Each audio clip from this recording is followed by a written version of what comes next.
Chapter 8, Section 1, problem number 28 gives us 5 times the quantity of I plus R times the quantity of I minus R.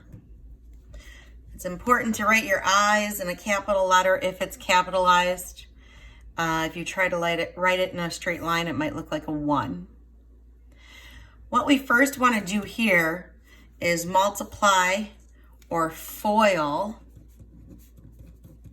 your two quantities.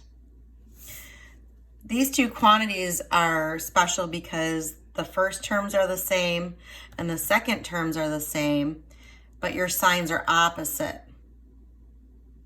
So what you're going to have is the difference of two squares. So we're going to FOIL this out completely and you'll see what I mean. First, the F for FOIL stands for the first term in each quantity. So I times I is I squared.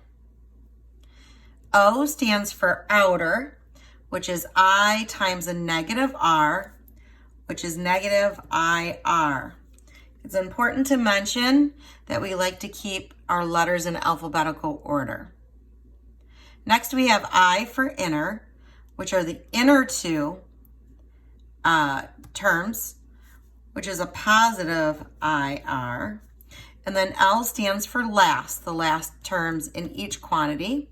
So a negative times a positive is a negative, and R times R is R squared. Don't forget your 5.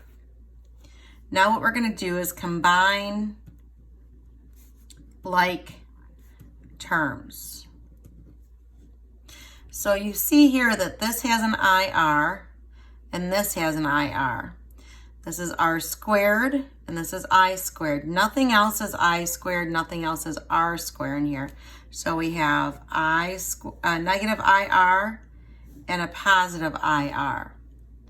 Well, they cancel each other out, right? A negative and a positive is 0. So they cancel each other out, which leaves us 5 times the quantity of I squared minus R squared.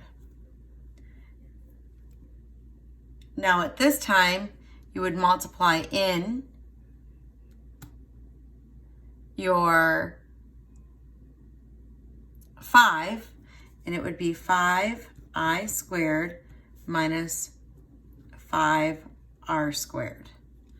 And that's your answer.